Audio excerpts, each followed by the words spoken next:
तो आज की इस वीडियो में हम कवर करने वाले हैं क्लास 10 चैप्टर फर्स्ट से रिलेटेड पीवाईक्यू सॉल्व करेंगे, जो कि हमारा सीबीएसई 2023 में आया हुआ क्वेश्चन है। इस क्वेश्चन में हमारा दे रखा है कि दो नंबर है, two numbers are in ratio 2:3। दो नंबर दे रखा है, कोई सा भी दो नंबर हो सकता है, वो रेशियो की फॉर्म में दे रखा है 2:3 एंड एलसीएम इज 180 और उनका एलसीएम कितना दे रखा है 180 दे रखा है।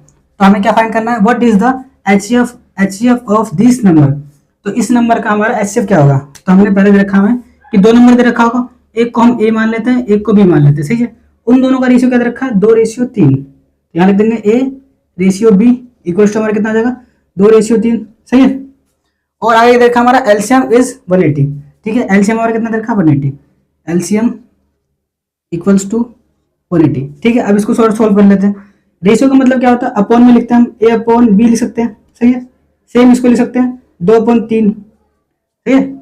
अब 2/3 का मतलब क्या है, कोई भी चीज अगर अपॉन में लिखी होती है, जैसे हमारा 2/3 लिखा है, तो ये इसमें कुछ नंबर मल्टीप्लाई हुआ होगा जो कि कट गया होगा। जैसे एग्जांपल में मैंने ले लिया 15/25 ले लिया, सही है। ये हमारे 15/25 को अगर रेशियो के फॉर्म में करेंगे तो क्या होगा, ये दोनों रिड्यूस हो जाएंगे। ये 5 से डिवाइड हो रहा है, ये भी 5 से डिवाइड हो रहा है, तो 5 से डिवाइड होगा तो 3 आ जाएगा, ये 5 से डिवाइड होगा तो 5 आ जाएगा। अब ये दोनों रेशियो में आ गया 3:5। ये अभी फिलहाल रेशियो में है। क्या ये शुरू में भी 3 ही था 5 ही था, नहीं, ये शुरू में क्या था 15 था और ये 25 था, सही है। तो वैसे ही कोई भी रेशियो में लिखा जाता है तो उसके बगल में कुछ नंबर मल्टीप्लाई हुआ रहता है, सही है।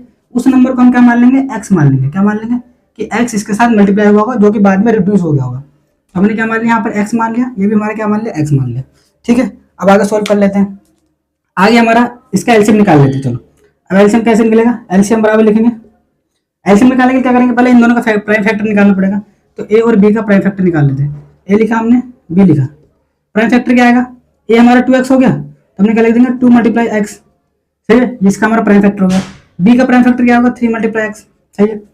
अब एलसीएम निकालने के लिए हम क्या करते हैं, एलसीएम निकालने के लिए क्या फॉर्मूला होता है, एलसीएम निकालने के लिए फॉर्मूला ये होता है कि सारे प्राइम नंबर को लिखना है और उसकी हाईएस्ट पावर लिखनी है। अब देखो ध्यान से, 2 एक प्राइम नंबर हो गया, ठीक है, 3 एक प्राइम नंबर हो गया, ठीक है।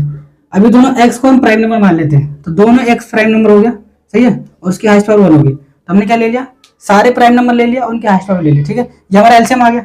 अब इसको सॉल्व कर लेते हैं। एलसीएम इक्वल्स टू 6x आएगा, सही है। एलसीएम की वैल्यू कितनी दे रखी है 180, तो 180 हमने यहाँ लिख दिया और यहाँ लिख दिया हमने 6x, सही है। अब देखो ध्यान से, अब x की वैल्यू हो जाएगी 6 मल्टीप्लाई में इधर आके डिवाइड हो जाएगा, तो 180/6 इक्वल्स टू x।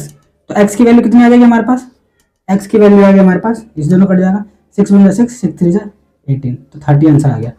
x की वैल्यू 30 आंसर आ गया। अब x की वैल्यू क्यों निकाला, आगे देखो समझ में आ जाएगा।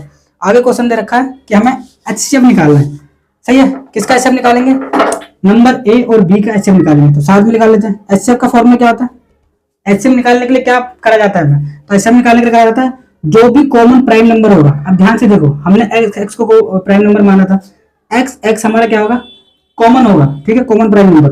तो x हमारा कॉमन आ गया और उसकी लोएस्ट पावर 1 है, ठीक है। इसके अलावा कुछ आ रहा है क्या, मिनिमम कॉमन नहीं आ रहा ना, तो एचसीएफ हमारा क्या आ गया x, और x की वैल्यू हमने अभी निकाल ली है, तो एचसीएफ बराबर कितना आ जाएगा हमारे पास 30, ठीक है। ये क्वेश्चन हो गया हमारा सॉल्व। अगर किसी को कुछ डाउट है तो कमेंट बॉक्स में पूछ सकता है, ठीक है। मिलता है अगली वीडियो में, बाय बाय।